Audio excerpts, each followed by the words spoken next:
Welcome back students. मैं स्वप्निल जैन आपका maths teacher स्वागत करता हूं बिनोरी लाइव क्लासेस में। तो आज हम पढ़ रहे हैं अपना आरबीएसई बोर्ड जो का 2017 वाला पेपर, जो कि अपना फर्स्ट पार्ट कंप्लीट हो गया था क्वेश्चन नंबर 17 तक। मैंने आपको पहले भी बताया था अपना जो पेपर है वो इंग्लिश वर्जन में है, तो मैं आपको हिंदी में ट्रांसलेट करके बेटा सब कुछ समझाता रहूंगा, लेकिन आपको बने रहना है पूरे पेपर के सॉल्यूशन के लिए बिनोरी लाइव क्लासेस के साथ। तो करते हैं अपन आज का पहला क्वेश्चन, जो कि क्वेश्चन नंबर 18।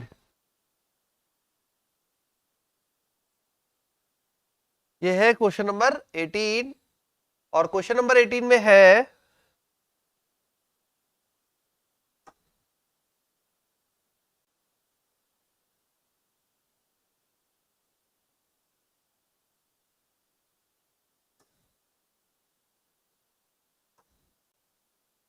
ठीक है क्वेश्चन नंबर 18। तो क्वेश्चन नंबर 18 है इंटीग्रेशन से sec square X D x upon में 10 स्क्वायर एक्स प्लस 4। तो क्वेश्चन नंबर 18 शुरू करते हैं। अब देखिए इसमें क्या दिया हुआ है। ऊपर दिया हुआ है sec square X D X, बटे में दिया हुआ है 10 स्क्वायर एक्स प्लस 4। ये अपना प्रश्न है समाकलन का या इंटीग्रेशन का। समझ में आ ही गया होगा, इसमें कुछ नया तो है नहीं। तो सबसे पहले देखो यहाँ पे 10x का अवकलन ऊपर मौजूद है, जिसका अवकलन अवेलेबल होता है उसको अपन क्या मानते हैं, t। तो अवेलेबल है तो अपन t मानेंगे और बढ़ेंगे आगे। तो मानिए, तो यहां पे माना 10x बराबर t, तो sec square X D x बराबर डी टी। ठीक है, 10x बराबर t, sec square X D x बराबर डी टी। अब इसको यहां पुट करते हैं तो ये बन जाएगा अपने पास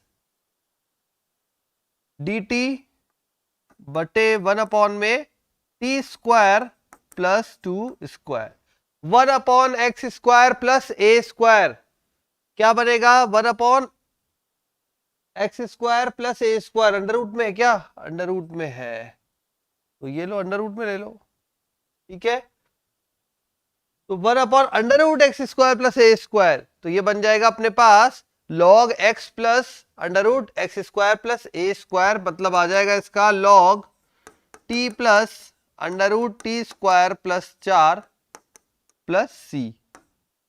t का मान रखेंगे तो log t का मान है 10x plus 10 square x plus 4 plus c. तो log 10x plus under root में 10 square x plus 4 plus c, ये हो जाएगा फाइनली इस समाकलन का सॉल्यूशन या मान। तो ये हुआ अपना 18वां क्वेश्चन कंप्लीट। चलते हैं अगले क्वेश्चन पे, जो कि है 19 या 19वां प्रश्न। Find the area of the reason bounded by parabola. आपको वो क्षेत्रफल ज्ञात करना है जो कि परवलय वाई स्क्वायर बराबर 16x या 16x तथा लाइंस x बराबर 1, x बराबर 4 और x axis in the first quadrant, मतलब प्रथम चतुर्थांश में x बराबर 1 से x बराबर 4 तक के लिए जो क्षेत्रफल है वो फाइंड करना है। और साथ में क्या दिया है, साथ में दिया है हमारे पास जो पैराबोला है वो है Y square equal to 16x। तो question number 19, Y square equal to 16x, x बराबर 1, x बराबर 4 तथा x अक्ष। ठीक है, तो करते हैं शुरू। और फर्स्ट क्वाड्रेंट में ही है, प्रथम चतुर्थांश है ना। तो डायग्राम बनाते हैं सबसे पहले। Y square equal to 16x, ये बनेगा कुछ इस प्रकार से। ये हो जाएगा x एक्सिस, ये हो जाएगा y एक्सिस, ये हो जाएगा 0। ठीक है, अब यहां पे अपन देखें जरा, x बराबर 1 तो कहां होगी वो लाइन, वो लाइन होगी मेरे लिए यहां पे कहीं, x बराबर 1, x बराबर 4 यहां होगा। हमें बोला है पैराबोला मतलब परवल है, x बराबर 1, x बराबर 4 व x एक्सिस के मध्य की लाइन, मतलब ये वाला भाग हमसे बोला है, जो हमारी स्ट्रिप है वो इस भाग में आएगी। ठीक है, प्रथम चतुर्थांश वाला भाग, मतलब ये वाला, ये भाग का आपको क्षेत्रफल निकालना है। ये ले लिया ए बी सी डी। ठीक है, ए बी सी डी वाले भाग का क्षेत्रफल निकालना है। ये है 1,0 और ये है 2,0। और कोई बिंदु की आवश्यकता है नहीं। करते हैं अब आगे। तो ए बी सी डी का क्षेत्रफल बराबर क्या बन जाएगा, इंटीग्रेशन 1 से 2 y dx। ठीक है, 1 से 2 y, 2 है 4 है, सॉरी x 4 है ना।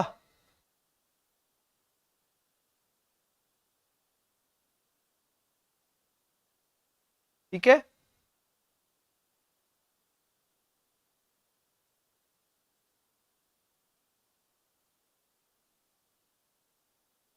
तो अपने पास 4 है वैल्यू, ये हो जाएगा 4,0। तो यहां भी 4 आएगा। दिया हुआ 4 तक है, x बराबर 1, x बराबर 4, तो ये 1,0, 4,0, तो यहां तक 4 आएगा और ये हो जाएगा y dx। अब 1 से 4 के लिए आप y का मान निकालेंगे तो 4 √x dx। 4 बाहर, √x का होता है x की पावर 3/2 बटे में 3/2 और यहां आ जाएगा 1 से 4। 4 गुणा 2/3, 4 रखेंगे, 4 की पावर 3/2 माइनस 1 की पावर 3/2। ठीक है, तो ये बन जाएगा 4 की पावर 3/2, मतलब हो जाएगा 8। तो 8/3 अंदर हो जाएगा 8 माइनस 1, तो 56/3 वर्ग इकाई। तो हमें क्षेत्रफल निकाला था, वो आया है 56/3 वर्ग इकाई। ठीक है, इस भाग का क्षेत्रफल जो फाइंड किया वो आया 56/3 वर्ग इकाई। ये होता है अपना क्वेश्चन नंबर 19वां कंप्लीट। अब आइए 20वें पे। तो देखिए यहां पे, using integration find the area reason bounded by the triangle ABC, जिसके वर्टिसेस मतलब शीर्ष, ठीक है, ए बी और सी आपको दिए हुए हैं। तो ये आपको इंटीग्रेशन से एरिया फाइंड करना है और आपको पॉइंट्स दिए हुए हैं 1, 0, 2, 2 एंड 3, 1। ठीक है, तो ये भी एप्लीकेशन ऑफ इंटीग्रेशन का ही क्वेश्चन है। 2 क्वेश्चन आ गए समाकलन के अनुप्रयोग के क्षेत्रफल फाइंड करने के, एक क्वेश्चन 19वां और एक 20वां। ओके, तो देखिए अब ए बी सी 1, 0, 2, 2, 3, 1, 1, 0, 2, 2, 3, 1। तो 20वें प्रश्न में बोला है 1, 0,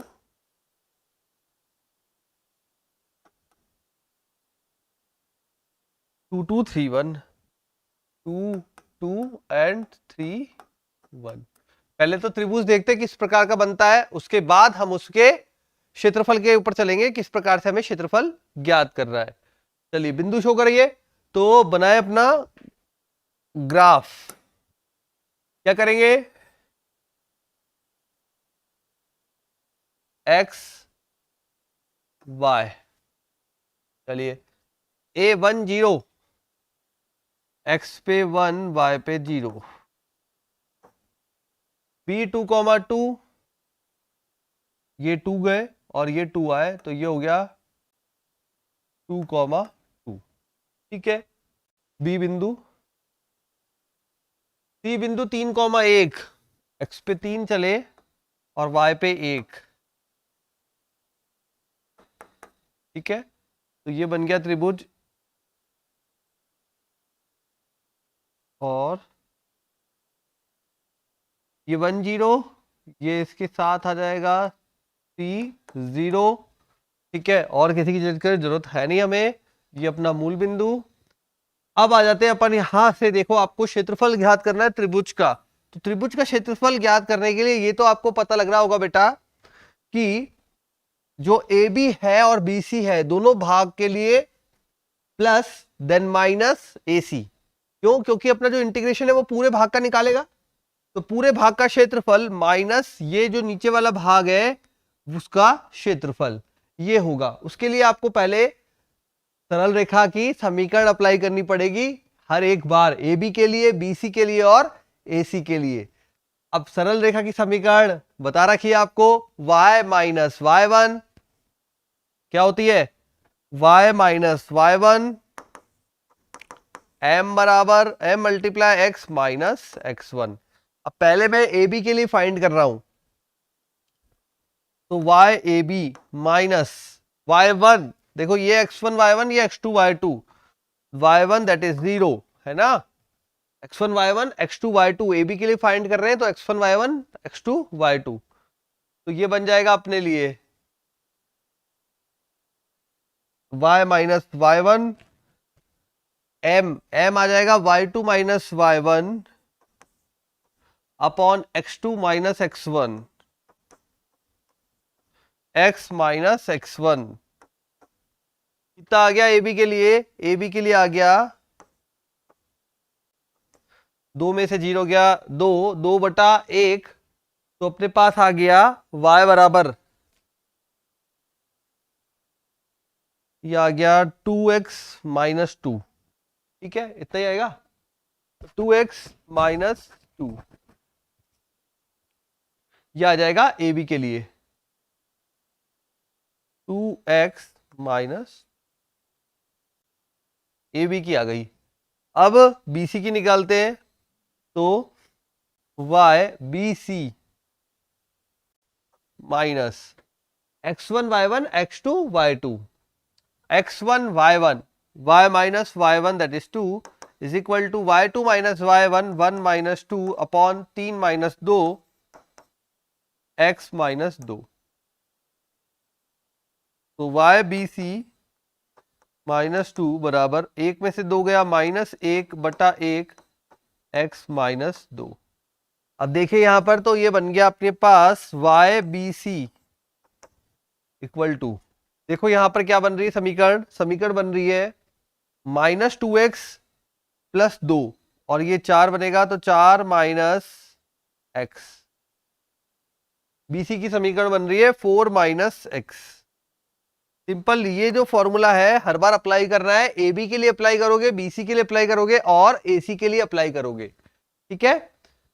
जिसको ये पूरा डिटेल में पढ़ना है तो बेटा अपने समाकलन के अनुप्रयोग की जो क्लास है उसके अंदर आपको इस तरह के क्वेश्चन कराए हुए हैं, वहां पे आपको पूरी डिटेलिंग मिलेगी किस प्रकार से आप समीकरण बनाते हैं। वैसे मैंने यहाँ पे भी पूरा एक्सप्लेन किया है, आई थिंक आ गया होगा क्योंकि 11वीं क्लास का पार्ट है।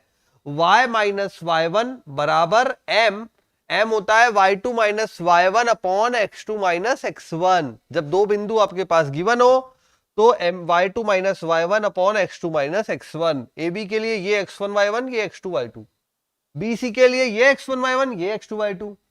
अब AC के लिए, AC के लिए देखिए y of AC minus AC, तो ये आपका हो जाएगा x1 y1 या x2 y2, y minus Y one बराबर 1 minus 0 upon 3 minus 1 x minus 1, तो y ऑफ AC बराबर 1 अपॉन ये हो जाएगा 3 में से 1 गया 2, 1/2 x माइनस 1/2, ठीक है, 1/2 x माइनस 1/2, तो ये हो जाएगा अपने पास x माइनस 1/2 या 1/2 x माइनस 1/2, ये आ गया AC। तीनों की समीकरण आ चुकी है। अब आप लिखेंगे त्रिभुज ABC का क्षेत्रफल, त्रिभुज ABC का क्षेत्रफल बराबर कौन से भाग का क्षेत्रफल, पहला जो है A से B के लिए YAB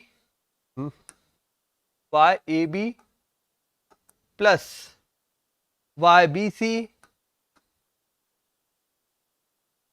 minus y a c. अब यहां पे लिमिट अप्लाई करनी है, ए से बी की लिमिट, बी से सी की और ए से सी की।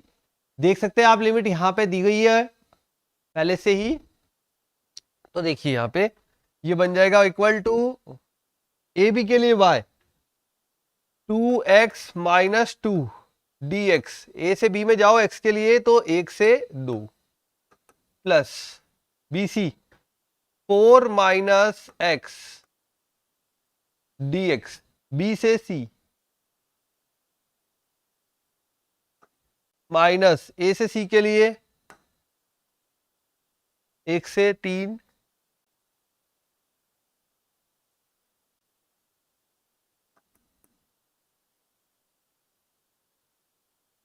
ये बन गया अपना फॉर्मूले में वैल्यूज को अपन ने जमा दिया। ठीक है, अब अपन समाकलन करेंगे और निकालेंगे। तो देखिए 2 यहां बाहर आ गया, समाकलन किया x माइनस 1 का तो x स्क्वायर बटा 2 माइनस एक्स 1 से 2 प्लस ये बन जाएगा 4x माइनस एक्स स्क्वायर बटा 2 2 से 3 माइनस 1 बटा 2 एक्स स्क्वायर बटा 2 माइनस एक्स 1 से 3। यहां पे मान जमाते हैं, मान जमाने के बाद देखें क्या आता है। तो पहला जो बनेगा यहां पे रखा 4 बटा 2 2 माइनस, है ना, ये रखा 4 बटा 2 दैट इज 2 माइनस, फिर यहां रखा तो 2, फिर माइनस 1 बटा 2, फिर प्लस 1। ठीक है, फिर यहां आ गए तो यहां रखा 4 दिया 12 माइनस 9 बटा 2, फिर माइनस 8 और प्लस 4 बटा 2 माइनस 1 बटा 2, यहां रखेंगे तो 9 बटा 2 माइनस 3 माइनस 1 बटा 2 प्लस 1। तो ये हो जाएगा अपने पास 2 माइनस 2 कैंसिल, 1 में से 1 बटा 2 गया, 1 बटा 2, 2 से 1 बटा 2 गुणा होगा तो 1 बचेगा। करके देखो कैलकुलेशन, 2 माइनस 2 कैंसिल, 1 माइनस 1 बटा 2 1 बटा 2 और 1 बटा 2 से बाहर गुणा हो रहा है 2, तो आपके पास बचेगा केवल 1। ठीक है, अब यहां देखें 12 में से 8 गया 4, ठीक है, और ये हो गया 2 बार, तो 12 माइनस 8 4, 4 प्लस 2 6, 6 माइनस 9 बटा 2। ठीक है, 9 बटा 2 कितना होता है 4.5, तो 6 में से 4.5 गया, 6 में से 4.5 गया तो 1.5 बचा, या 3 बटा 2 भी बोल सकते हो। तो यहां बचेगा 3 बटा 2, देन माइनस, अब ये देखिए यहां पे 1 माइनस 1 बटा 2, ये बचेगा 1 बटा 2। ठीक है, प्लस का 1 बटा 2 बच रहा है, तो देखो यहां पर कैलकुलेशन में ये बन जाएगा माइनस 1 बटा 2। चलो मैं आपको लसपा लेके दिखा देता हूं, ये हो जाएगा 2, 9 माइनस 6, है ना, माइनस 1 प्लस 2, तो ये बन जाएगा 1 प्लस 3 बटा 2, 9 में से 6 गया 3, 2 में से 1 गया 1, 3 और 1 4 बटा 2 2, ये बन जाएगा माइनस 1, तो आ जाएगा आंसर में 3 बटा 2। तो क्षेत्रफल आया त्रिभुज एबीसी का 3 बटा 2। कौन से भाग का क्षेत्रफल, इस भाग का क्षेत्रफल।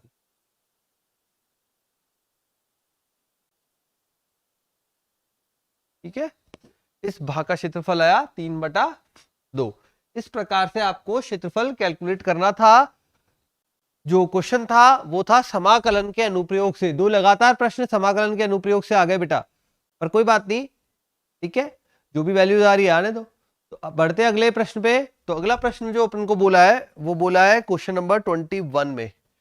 क्या बोल रहा है भाई, यदि a बराबर, अब ये सदिश है ना, वेक्टर, यदि a बराबर दिया हुआ है, a वेक्टर या a सदिश, b वेक्टर या b सदिश दिया हुआ है, then find the angle between the vectors a plus B and a minus B, मतलब आप दोनों वेक्टर्स को जोड़िए, दोनों को घटाइए और दोनों के बीच में कोण ज्ञात कीजिए। a प्लस बी और a माइनस बी के बीच में कोण ज्ञात कीजिए। a दिया हुआ है 5 माइनस 1 माइनस 3, a दिया हुआ है 5 माइनस 1 माइनस 3, ठीक है, 5i माइनस जे माइनस 3 के, सॉरी 5i माइनस जे माइनस 3 के, ठीक है। उसके बाद दोनों का वो b दिया हुआ है i 1 माइनस 3 माइनस 5, b जो दिया हुआ है वो दिया है 1 माइनस 3 माइनस 5। तो a वेक्टर दे दिया, b वेक्टर दे दिया। अब हमको क्या निकालना है, a प्लस बी निकालना है और a माइनस बी निकालना है, ठीक है। तो a प्लस बी बन जाएगा 6i cap minus 4j cap minus 8k cap. दोनों को जब जोड़ते हैं तो आता है 6i कैप माइनस का 4, माइनस के ही थे ना,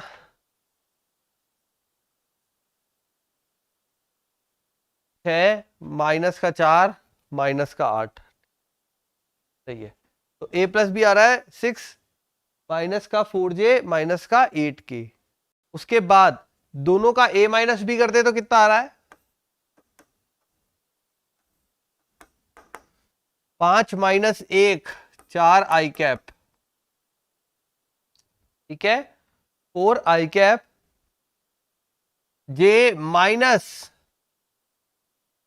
माइनस, तो ये बन जाएगा प्लस का, ये आ जाएगा प्लस का 2j और ये प्लस का हो जाएगा तो प्लस 5 में से 3 गया तो प्लस का 2k।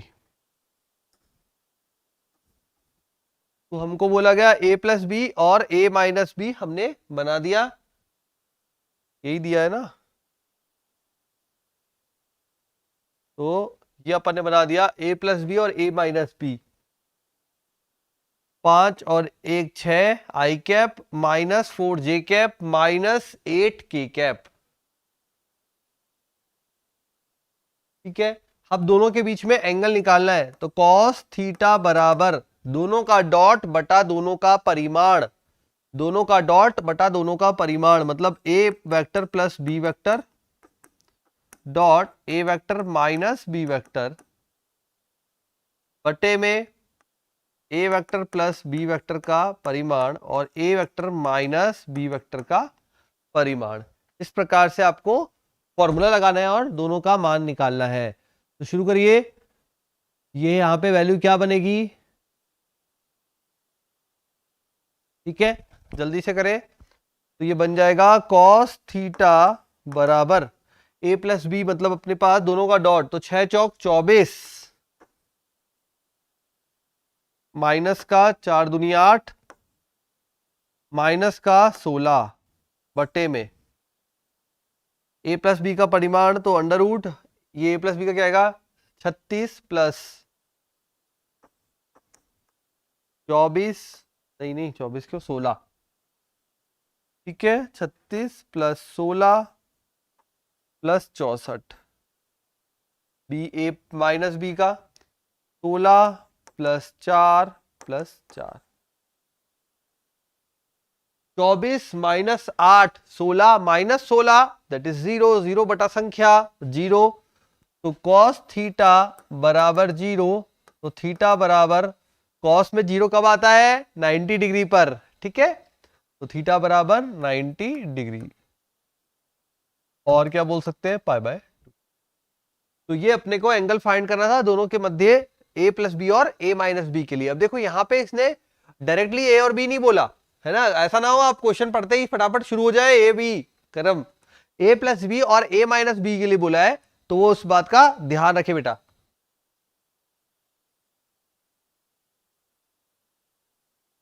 ठीक है।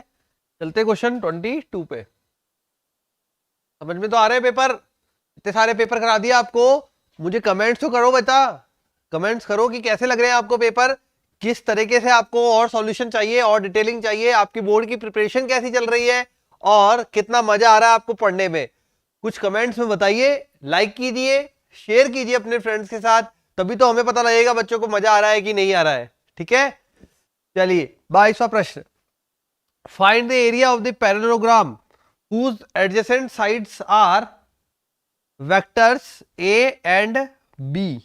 a and b जो दो अपने पास समांतर चतुर्भुज जो रहता है उसकी जो साइड्स रहती है वो आपको दी हुई है, आपको इसका एरिया फाइंड करना है। अब समांतर चतुर्भुज का जो एरिया रहता है वो दोनों का क्रॉस प्रोडक्ट रहता है, दोनों का क्रॉस प्रोडक्ट रहता है। तो ए वेक्टर दिया हुआ है, बी वेक्टर दिया हुआ है 22वें में i minus J plus 3k। तो 22वां प्रश्न,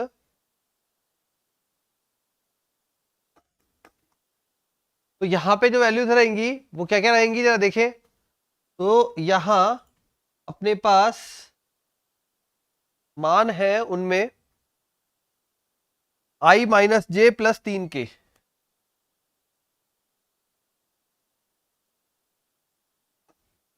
i minus J plus 3k, ये तो हो गया ए वेक्टर। ए वेक्टर के निर्देश जो अपन को दे रखी वैल्यू ये दे रखी है i minus J plus 3k। फिर आते हैं बी वेक्टर पे, तो बी वेक्टर कितना दे रखा है देखें जरा। बी वेक्टर हमको दे रखा है 2i minus 7j plus k, तो 2i minus 7j plus k।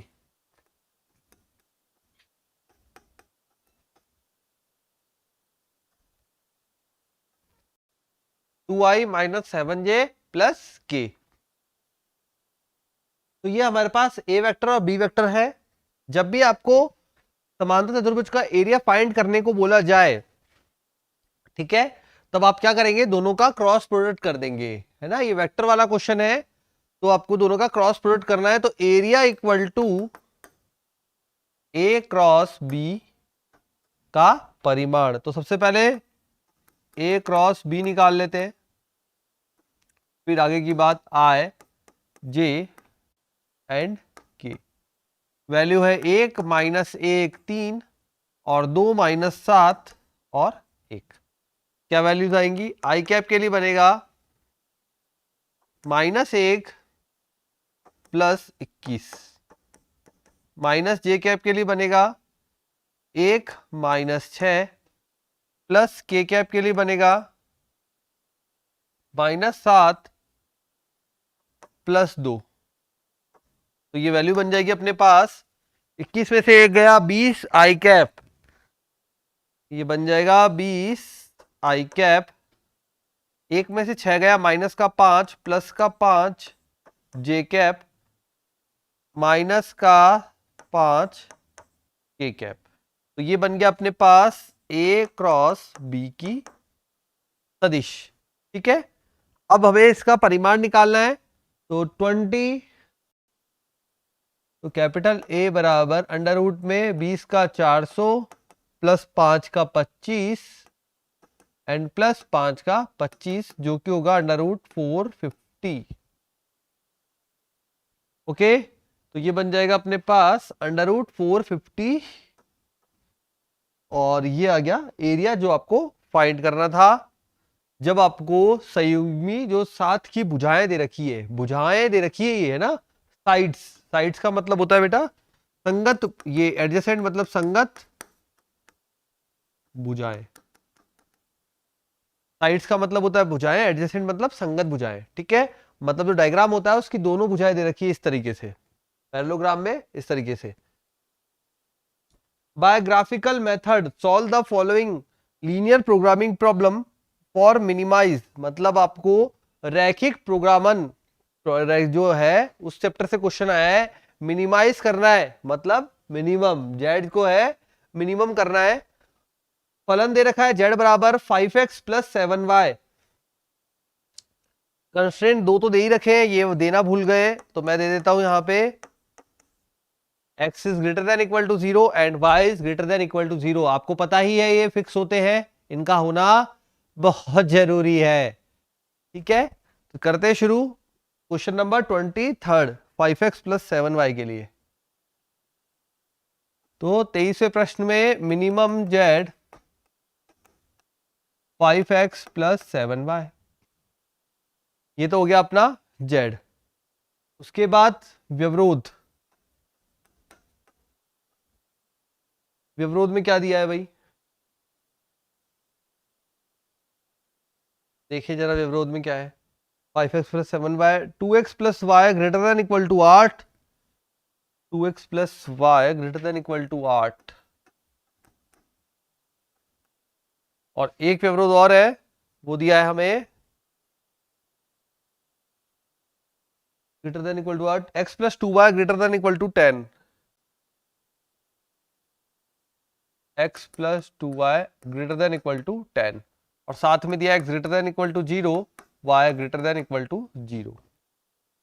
ठीक है, तो बेटा जब आप ये पढ़ो, सारे वीडियोस पढ़ रहे हो ना, जब देख रहे हो, क्लास को ले रहे हो आप ऑनलाइन, तब आप एक बात का ध्यान रखें, अपनी नोटबुक के अंदर आप मेरे से आगे क्वेश्चन सॉल्व करते जाए। ठीक है, फिर जहां पे आपको लगता है कि ये समझ में नहीं आया या ये स्टेप कैसे होगा, वो स्टेप आप यहां पे देख ले, है ना। ये पेपर चलो इंग्लिश में है, पेपर की वर्डिंग समझ नहीं आ रही, मुझे हिंदी वाला वर्जन मिला नहीं, बोर्ड की वेबसाइट पे अपलोडेड नहीं था, बट अगर आपको कहीं पे मिल जाता है तो वहां से पेपर लेके और फिर सॉल्व कर लो। अगर नहीं मिलता है तो इंग्लिश की हिंदी मैंने बताने की कोशिश की है, आपको समझ आ जाएगा। ठीक है, लेकिन पेपर सॉल्व करना आपका है। मैंने सिर्फ सॉल्यूशन इसलिए बनाया बेटा जिससे आपको पता लगे किस तरीके से इसका आंसर क्या आ रहा है। अगर कोई क्वेश्चन नहीं आता आपको तो वो पता लग जाए, ऐसे सॉल्व होगा। पेपर का पैटर्न पकड़ना, किस तरह का पेपर आ रहा है, वो सब जब आप प्रैक्टिस करते जाओगे, इतने सारे पेपर सॉल्व करोगे, तो आपको खुद तैयार हो जाएगा कि हाँ 2 क्वेश्चन यहां से आने, 1 क्वेश्चन यहां से आना है। ठीक है, पेपर का पैटर्न जनरली यही रहता है। तो क्वेश्चन में दिया है minimum Z 5x plus 7y 2x plus Y greater than equal to 8, और साथ में x plus 2y greater than equal to 10। ये दिया नहीं था x greater than equal to 0, y greater than equal to 0, but आपको पता है ऑलरेडी ये फिक्स है, होना ही है। ठीक है, x और y संख्या है जो कि हमेशा धनात्मक होगी। चलिए, तो अब यहां पे सॉल्यूशन पार्ट पे आते हैं। पहली वाली व्यवरोध लेते हैं, 2x plus Y equal to 8, x बराबर 0 पर y बराबर 8, कितना बनेगा 0,8, y बराबर 0 पर x बराबर, y बराबर 0 पर x बराबर कितना देगा 4, तो कितना बनेगा 4,0 हो गया। उसके बाद इसके दूसरे भाग में दूसरा क्या है, x प्लस 2y बराबर 10, तो x बराबर 0 पर y बराबर कितना आ जाएगा 5, ये हो जाएगा 0,5, y बराबर 0 पर x बराबर, y बराबर 0 पर x बराबर 10, 10,0। दोनों हो गई अपने पास, दोनों व्यवरोध। अब अपन बनाते हैं डायग्राम, या यूं बोले ग्राफ। तो ये हो गया x, ये हो गया y। x में वैल्यू जा रही है अधिकतम 10 तक, y में जा रही है 8 तक, तो 0,8 ये हो गया 0,8।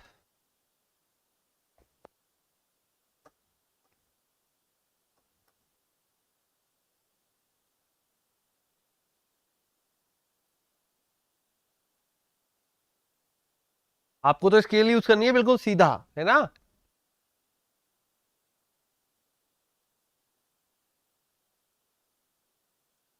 उसके बाद 0,5 और 10,0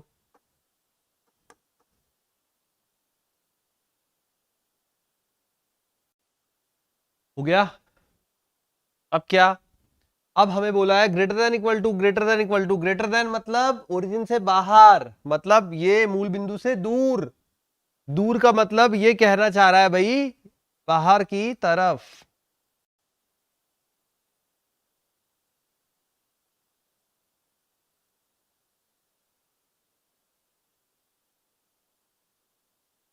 ठीक है, तो हमारा हल क्षेत्र क्या बनेगा बेटा, हमारा हल क्षेत्र बनेगा बिंदु ए, बी और सी, ये होगा हमारा हल क्षेत्र। ठीक है, बाहर की तरफ मतलब ये होगा हमारा हल क्षेत्र। अब हमें मिनिमम पूछा है, अगर अधिकतम पूछता तो मैं कहता कोई मान अवेलेबल नहीं या अनंत, है ना, लेकिन हमसे मिनिमम पूछा है। मिनिमम मतलब आप ये बिंदु को टच करते हुए चल जाएंगे। अब भी आपको पहले कटान बिंदु निकालना पड़ेगा, तो आप यहां क्या करें, समीकरण 1 को समीकरण 2 को 2 से गुणा करने पर, तो समीकरण 1 तो मैंने लिख दी 2x प्लस वाई बराबर 8, दूसरी को 2 से गुणा किया तो 2x प्लस 4y बराबर 20, माइनस माइनस माइनस ये कैंसिल, माइनस का 3y बराबर माइनस का 12, तो y बराबर 4, y का मान 4 आ गया, तो x का मान आ जाएगा यहां से 4, तो ये 4, x बराबर 2, तो बिंदु आ गया B 2,4, आ गए सारे बिंदु, B आ गया, A ऑलरेडी है और C ऑलरेडी है। अब आ जाते हैं अपने सॉल्यूशन पर, तो क्या करते हैं, Z नहीं, इधर तो बिंदु और इधर Z बराबर 5x प्लस 7y, ठीक है। अब आ जाते हैं A बिंदु पे, A है 10,0, तो Z बराबर बनेगा 10 गुणा 5 50, B है 2,4, तो 5 दूनी 10 प्लस 28 38, और C है अपने पास 0,8, ये बनेगा 56। हमें मिनिमम चाहिए तो हम बोलेंगे B बिंदु पे Z का मान 38, Z मिनिमम आ रहा है, ठीक है। तो B 2,4 पर Z 38 38 मिनिमम आ रहा है। ये हो जाएगा हमारा प्रश्न नंबर 23 कंप्लीट। आ गया। चलिए अब चले 24वें प्रश्न पर। Given 3 identical boxes, 3 same boxes है, आइडेंटिकल मतलब एक जैसे। क्या क्या बॉक्सेस है, बॉक्सेस 1 2 एंड 3। अब इन 3 बॉक्स में हमको बोला है ईच कंटेनिंग 2 कॉइन्स, मतलब 2 कॉइन है प्रत्येक बॉक्स में ना। तो यहां पे क्या बोल रहा है कि भाई 3 बॉक्स है, हर एक बॉक्स में कंटेनिंग 2 कॉइन्स, मतलब हर बॉक्स में 2 कॉइन है। चलो ये तो हो गई अपनी डिटेल दी हुई है कि हर बॉक्स में 2 कॉइन है। आगे क्या, in box first both coins are gold. जो पहला बॉक्स है उसमें दोनों कॉइन गोल्ड के हैं, मतलब सोने के हैं, ठीक है। जो दूसरा बॉक्स है उसमें सिल्वर कॉइन, बोथ जो है दोनों सिल्वर है। थर्ड वाले में एक गोल्ड एक सिल्वर है। चलिए ये डेटा तो पहले लिख लेते हैं अपन, जिससे भूल ना जाए क्या हमको दिया है, ठीक है। तो क्वेश्चन नंबर 24, डेटा हमें दिया है बेटा box 1 box 2 and box 3 same है। 2 गोल्ड है इसमें, इसमें 2 सिल्वर है, इसमें एक गोल्ड एक सिल्वर कॉइन है। चलो ये डेटा तो हमें मिल गया क्वेश्चन से। स्टार्ट करने के लिए क्या क्या दिया है, फिर आगे क्या बोला है, a person choose a box at random, मतलब एक आदमी आया, तीनों बॉक्स रखे हुए थे, सोचो है ना, सोच के देखो, तीनों बॉक्स रखे हुए थे सेम टू सेम। एक बॉक्स में दोनों गोल्ड थे, एक बॉक्स में दोनों सिल्वर थे, और एक में एक गोल्ड एक सिल्वर था। एक आदमी आया सामने से भागता हुआ, बोला एक बॉक्स मेरा, ठीक है, एक बॉक्स मेरा। उसने एक बॉक्स को सेलेक्ट कर लिया, तो पहले तो बॉक्स को सेलेक्ट किया, तो 3 में से एक सेलेक्ट किया, 1/3 बॉक्स की प्रायिकता 1/3 जरूरत पड़ने वाली है, कहां कैसे देखेंगे अभी। तो 1/3 तो आपको बता दी। उसके बाद क्या, if the coin is of silver, और उसने हाँ बॉक्स सेलेक्ट किया और at random and take out a coin, उसने बॉक्स सेलेक्ट किया और कॉइन निकाला, एक कॉइन निकाला दोनों में से एक, और जो कॉइन निकला वो आपको पता चल गया, if the coin is of silver what is the probability that the other coin is the box is also of silver. जो उसने पहला कॉइन निकाला वो सिल्वर का निकला, तो आप बताइए कि क्या प्रायिकता है कि दूसरा कॉइन भी सिल्वर का निकलेगा। तो क्या आपको पता चल गया, ये पता चल गया बेटा कि वो सिल्वर का है। तो क्या प्रायिकता है, दूसरा भी सिल्वर का होगा। दूसरा सिल्वर का जब ही होगा जब अपना जो बॉक्स है वो कौन सा होगा, सेकंड वाला होगा, जिसमें दोनों सिल्वर आ रहे हैं। जब दोनों सिल्वर आ रहे हैं तभी दूसरा कॉइन सिल्वर का निकलेगा। तो यहां बोलना चाह रहा है वो, ये फाइंड करना है आपको कि ये आपको पता है सिल्वर का निकला है, आपको बताना है कि वो बैग 2 में से निकला है या दूसरा कॉइन भी सिल्वर का होगा।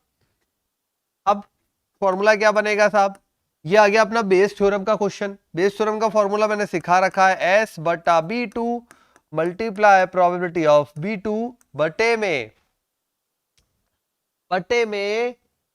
Probability of silver in B two multiply B two की जगह और कौन से है, probability of silver B1 multiply B1 and probability of silver B3 multiply probability of B3। अब सभी स्टूडेंट जल्दी से मान निकालिए यहां पे पॉज करके, और यहां मान जब निकालेंगे आप तो देखिए मैंने ये तो बता दिया आपको, probability of B1 B2 and B3 जो बैग है उनका सिलेक्शन की प्रायिकता है 1/3। पहले तो बैग फिक्स हो जाए, उसकी प्रायिकता है 1/3। अब बात आती है सिल्वर की। तो सिल्वर का कॉइन अगर पहले बैग में से आया है आपके, तो प्रायिकता, पहले बैग में तो सिल्वर ही नहीं है तो प्रायिकता 0। दूसरे बैग में आया है चलो, तो प्रायिकता टोटल 2 है, दोनों के 2 तो 1। तीसरे बैग में से आया है तो 1/2, क्यों, एक सिल्वर है टोटल 2 है, एक सिल्वर है टोटल 2 है। हो गया, जमा दीजिए मान। तो प्रोबेबिलिटी ऑफ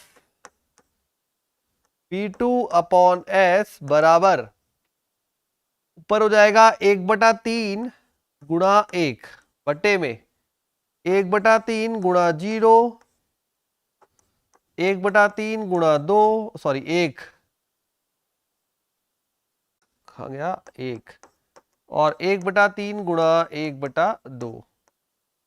1/3 अंश व हर में से कॉमन लेके काट दिया, ये 0 हो गया। 1/1 प्लस 1/2 नीचे बचा 3/2, तो यह आंसर आ गया 2/3।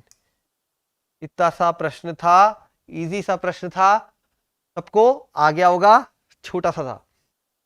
ठीक है, तो बेस थ्योरम का क्वेश्चन था, फाइंड करना था आपको 3 अलग अलग बॉक्सेस में, 2 gold 2 silver, 1 gold 1 silver.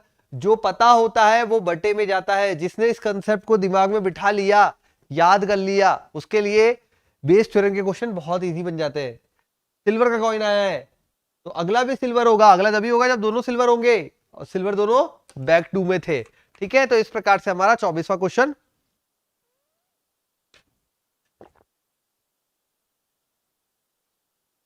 Complete. अच्छा, 25वां भी है भाई, और फिर सेक्शन सी है। चलिए भाई, 25वां भी है तो करें। 25वां 25th क्वेश्चन में बोला है, find the variance of the number obtained on a throw of unbiased die. Die मतलब यहां पे पासा।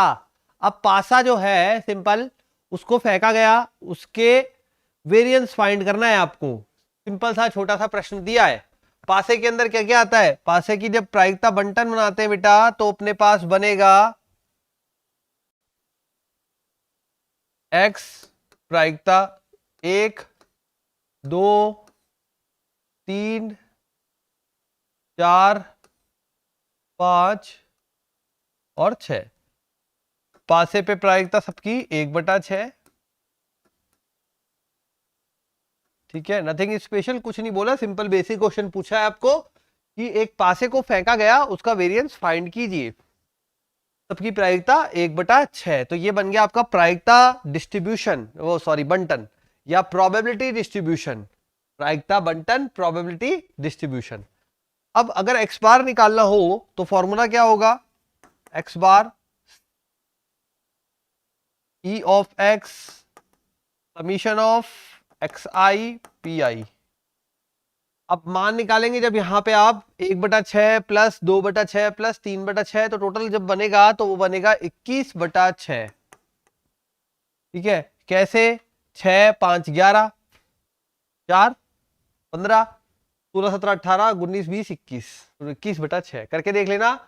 x1 p1 plus x2 p2 plus x3 p3 इस तरीके से करोगे तो आ जाएगा 21/6।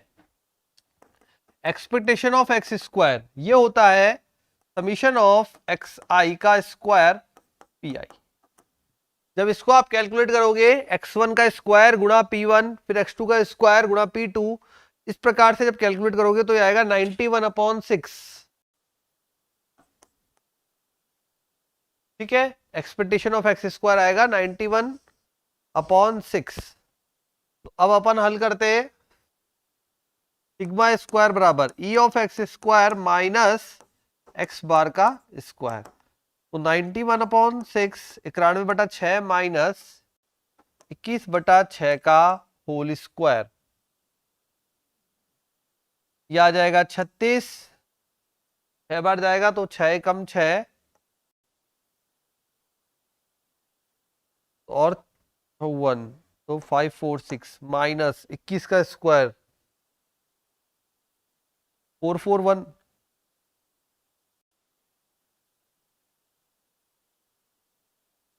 है ना। 21 42 441 वैल्यू आ गई अपने पास। 5 में से 4 गया 1, 4 में से 4 गया 0, 6 में से 1 गया 5/36। यह हो जाएगा 3 तिया 9, 3 पंजे 15/3 कम 3 दूनी 6। ठीक है, ये हो गया फाइनल आंसर जो कि आया 35/12 या 35/12, 105/36 35/12। तो सिंपल बेसिक क्वेश्चन पूछा था, डायरेक्टली वैल्यू अप्लाई करनी थी। होता है कंप्लीट 25th। तो 25वां क्वेश्चन हो गया हमारा 35/12 आंसर के साथ कंप्लीट। चले नेक्स्ट पे नंबर 36। अब नंबर 36 नहीं 26 सॉरी 26 क्वेश्चन में बोला है 1 + p ABC कुछ कॉमन बन सकता है क्या? देखिए जरा, तो जब यहां पे देखे ये 1 प्लस ये 1 1 को अलग कर दे तो काम बनेगा शुरू होगा। ठीक है, चलो ABC A² B² C²। तो question number 26 ABC A² B² C²। ठीक है, ABC A² B² C² 111 और अगले वाले में आ जाएगा ABC A² B² C² और यहां पे वैल्यू क्या है PA³ PB³ और PB³ और PE³। चलिए इसको पहले यहां पे देखें तो क्या ये कुछ यहां पे सेम बना सकते हैं? तो यहां पे सेम बनाने के लिए हमें A तीनों के पास है, B तीनों के पास है, C तीनों के पास है, तो ABC ले सकते हैं और P ले सकते हैं अपन। ठीक है, तो मैंने यहां पे लिया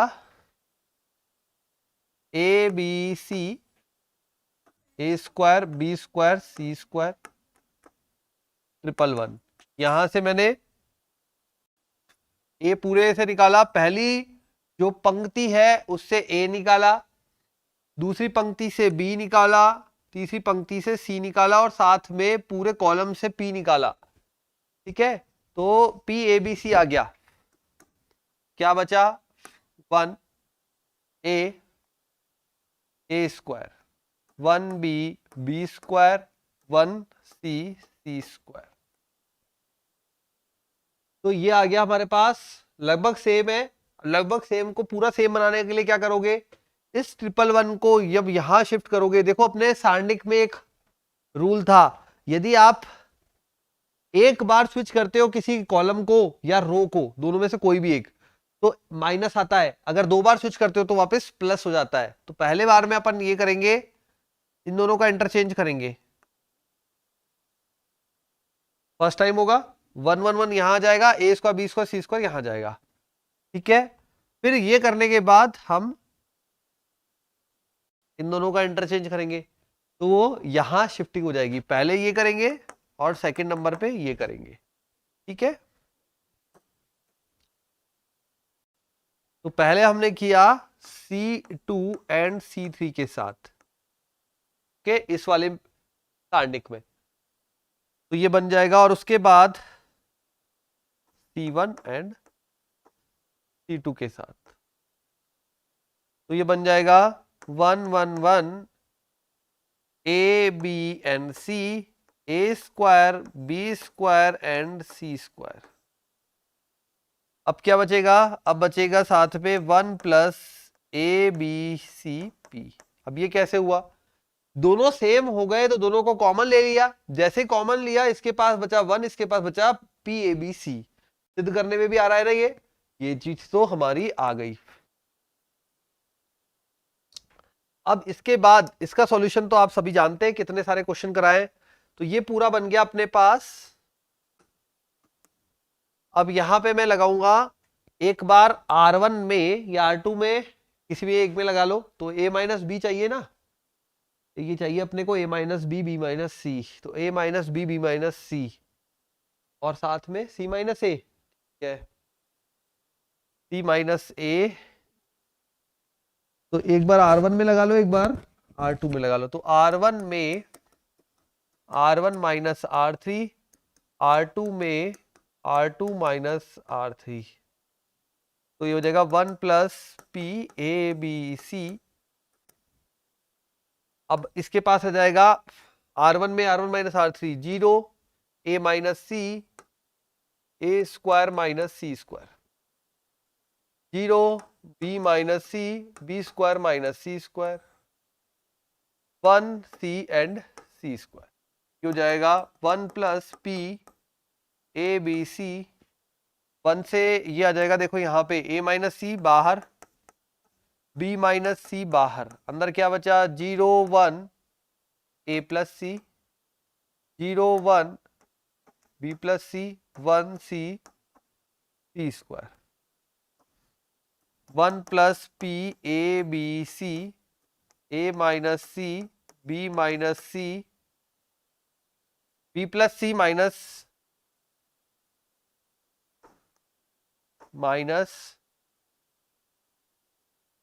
B plus c minus A plus c, तो ये बन गया 1 प्लस PABC।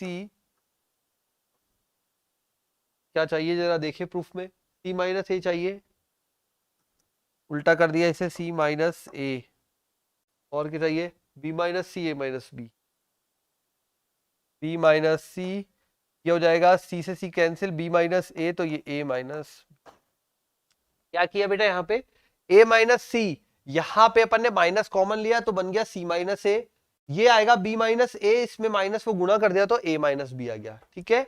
ये अपना आ गया right hand side, hands prove. तो ये अपना प्रश्न था 26वां, दो पार्ट में तोड़ा पहले अपने सारणी को, दो पार्ट में तोड़ने के बाद इस प्रकार से आपने पूरा हल किया और आंसर आया 1 plus PABC, A minus B, B minus C and C minus A. Question number 26। अब क्वेश्चन नंबर 27, क्वेश्चन नंबर 27 में देखिए x पावर x अलग से हल होगा, चर की घात चर। अभी अवकलन का है, मैं पूरा नहीं करा रहा, पहले बता रहा हूं आपको, समझा के छोड़ रहा हूं, कर लेंगे आप लोग। तो x की पावर x अलग से हल होगा, x की पावर p, p की पावर x, p की पावर p, यहां पे ये बोला है। अब हमारे पास जो वेरिएबल है वो केवल x, देखो चर की घात चर, ठीक है, ये हो जाएगा x की पावर n, ये हो जाएगा a की पावर x, ये हो जाएगा a की पावर a। अब यहां पे इसने p यूज किया है, तो मैं बता दूं आपको क्वेश्चन क्या है। ये क्वेश्चन है बेटा, एक तरीके से कंफ्यूज ना होए, ये है x की पावर x प्लस, हर एक का चलो ये लिख देता हूं मैं, x की पावर x का अवकलन आप लॉग वाली विधि से निकालेंगे। x की पावर x को यू मान लो, दोनों तरफ लॉग लो, चर की घात चर वाली जो विधि सिखाई थी, और उसके अवकलन कर दो, अवकलन जो है वो वापस यहां रख देना, ठीक है। x की पावर x का अवकलन डन। x की पावर p, इसका अवकलन होगा पी एक्स की power p minus 1 plus p की पावर x, p की पावर x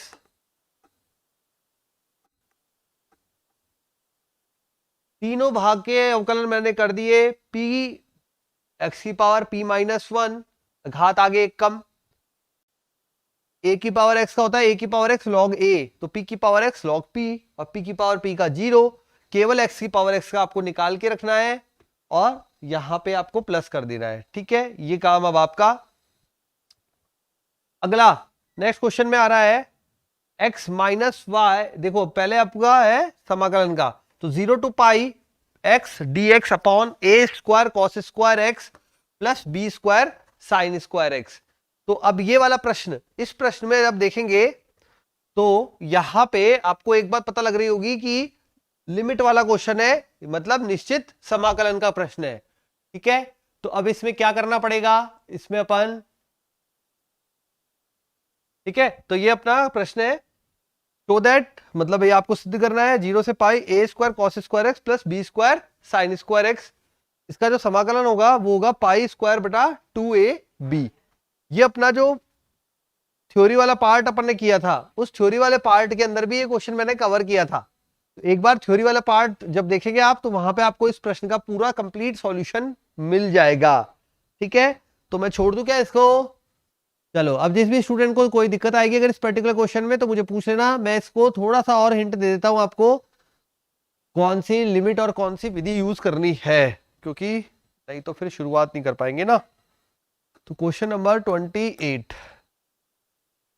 27 यहां बता दिया, इसका लॉग वाली विधि से बाकी तीनों का यहां पे करके दे दिया मैंने अवकलन। ठीक है, शायद बुक का ही क्वेश्चन है ये। Next, 0 to pi x D x, I बराबर है 0 to pi x D x upon a square cos square x plus B square sine square x. ठीक है, अब यहां पे एक बात देखिए, अपनी जो फेवरेट गुणधर्म है वही यूज करना है ऊपर का एक्स हटाने के लिए।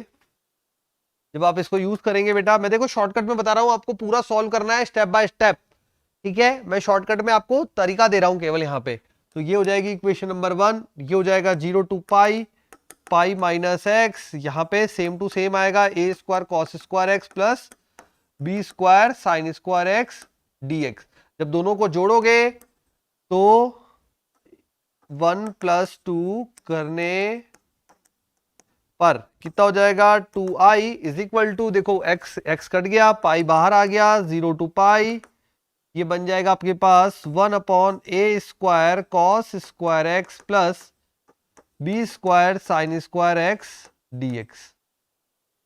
यहां पे आपको साइन बटा कॉस tan बनाना है। कैसे? कॉस स्क्वायर एक्स को कॉमन लो, तो 2i is equal to pi 0 to pi, cos square x बाहर लेते हैं, ऊपर सेक स्क्वायर एक्स, नीचे बनेगा a square plus B square tan square x dx. ठीक है, b tan x t मान लीजिए, b tan x को t मान लीजिए, तो ये हो जाएगा b, क्यों b रहने दो यार, b आपको परेशान करेगा ना, छोड़ो b को यही रहने दो, tan x को t मान लो। तो ये हो जाएगा sec स्क्वायर एक्स dx बराबर dt, पूरा तैयार है। x बराबर 0 पर मान जल्दी से सेट कर रहे हो लिमिट का, और यहां पे कर दो पूरा कंप्लीट। ठीक है, तो इस प्रकार से आपको कर देना है। यहां पे एक बात और ध्यान रखनी है बेटा, यहां पे इसको लिमिट तोड़ सकते हो आप। कैसे? ये साइन कॉस के लिए है, तो यहां पे 2 से गुणा कर दो और यहां लिमिट तोड़ दो, है ना। ये हो जाएगा 2 से 2 कैंसिल, तो कैंसिल तो मत करो, ये ऐसे ही रहने दो, ये आ जाएगा 2 पाई और यहाँ पाई बाई 2। तो x बराबर 0 पर, t बराबर tan 0 0, x बराबर पाई बाई 2 पर, t बराबर अनंत। ये हो जाएगा i इक्वल टू पाई 0 से इंफिनिटी, ये सब चला गया dt अपॉन बी टी का whole square plus a square. तो ये बन जाएगा capital I equal to pi, x से गुणांक का भाग लगेगा, टी का गुणांक b, tan inverse x upon a, तो बी टी अपॉन ए, और लिमिट आ जाएगी 0 टू इनफाइनाइट। आ गया आंसर, ये हो गया पाई अपॉन ए बी गुणा में पाई बाई 2, तो pi square upon 2 A B. ठीक है, थोड़ा शॉर्ट में बता दिया, थोड़ा फास्ट बताया बेटा, जल्दी से आप पढ़ेंगे तो समझ में आ जाएगा। ये होता है complete question number 28। 29, find the differential equation का सॉल्यूशन। तो ये देखो dy अपॉन डी एक्स बराबर x प्लस y upon x minus y, समघातीय y बराबर या v बराबर y बटा एक्स, y बराबर वी एक्स। ये विधि आप यूज करेंगे 29 के ऊपर वाले भाग में और सॉल्यूशन आपको मिल जाएगा। ठीक है, नीचे जो है वो लीनियर इक्वेशन का सॉल्यूशन है, मतलब रैखिक अवकल समीकरण। ठीक है, क्या रूप बनेगा इसका, dy अपॉन डी एक्स,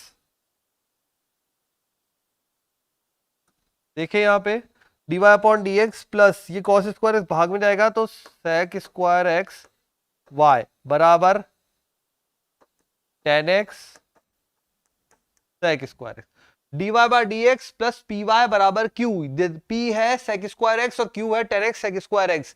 कराया हुआ है, कोई पुराने पेपर के अंदर ही आया है। देखो क्वेश्चन रिपीट हो रहे हैं बेटा, हर पेपर में एक दो 3 4 क्वेश्चन रिपीट हो रहे हैं, और वैरायटी जो है वो तो रिपीट हो ही रही है, फिक्स है। जिस तरह का क्वेश्चन पहले आया उस तरह का क्वेश्चन बार बार आ रहा है। जैसे बेस थ्योरम का क्वेश्चन हर पेपर में चल रहा है प्रोबेबिलिटी के अंदर, वेरिएंस या मीन माध्य निकालने का प्रश्न चल रहा है, उसके अलावा ये समघातीय या रैखिक अवकल समीकरण का प्रश्न चल रहा है। तो ये कुछ ऐसे क्वेश्चंस हैं जो आपको हर पेपर में मिल रहे हैं, तो हर पेपर में मिल रहे हैं तो हर पेपर के हिसाब से तैयारी करें।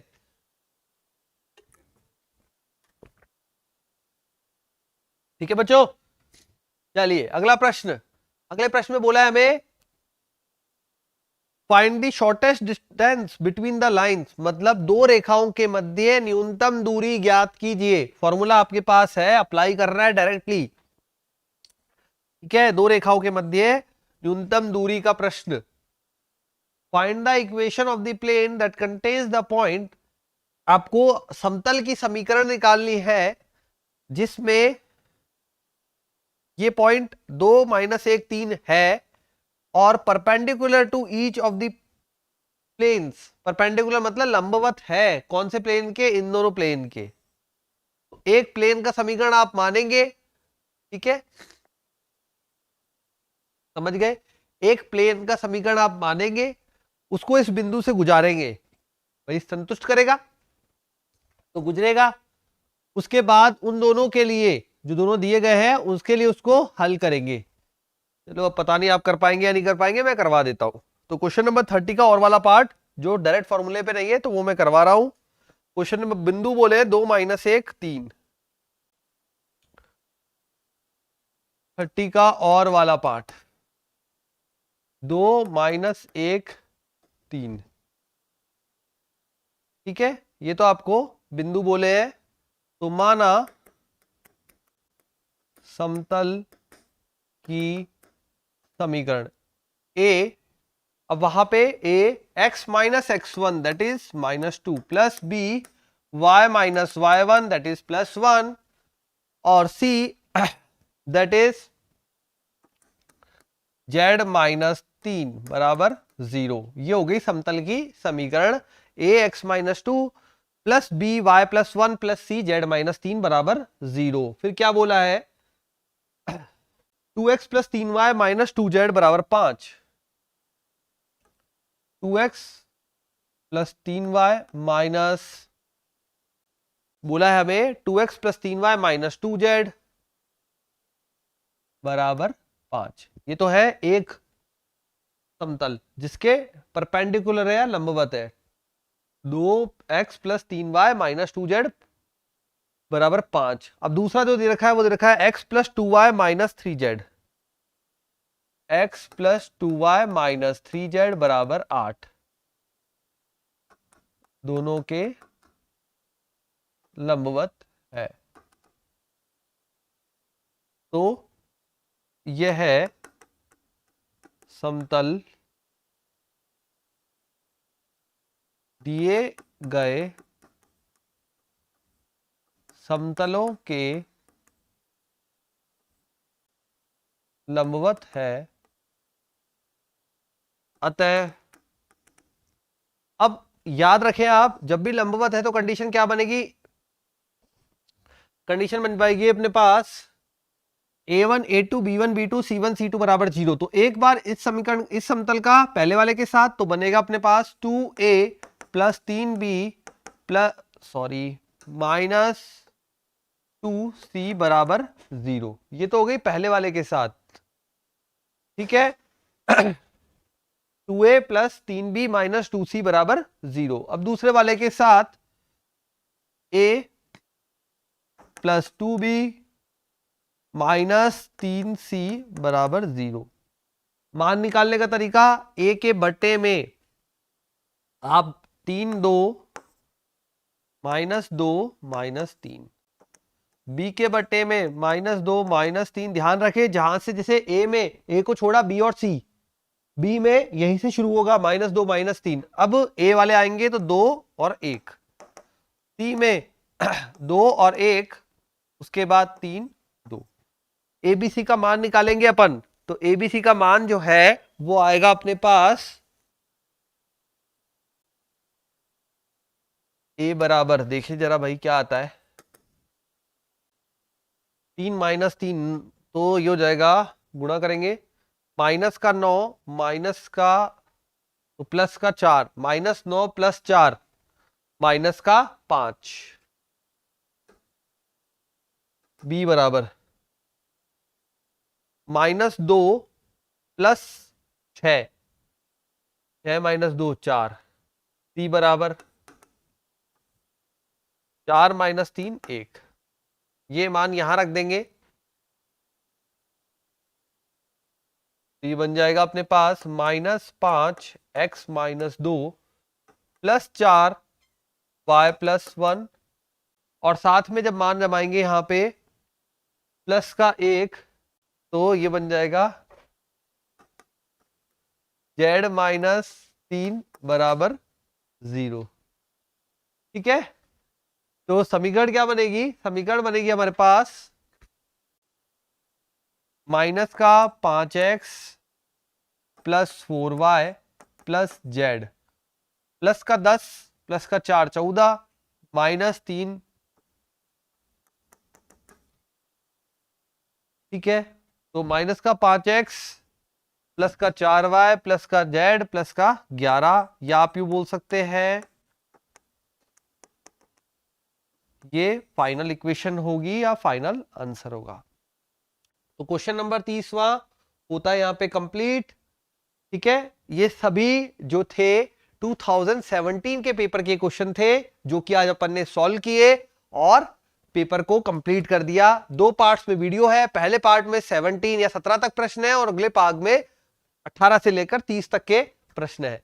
कुछ प्रश्न मैंने छोड़ दिए जो आपको बता दिया कहां पे आए हुए हैं।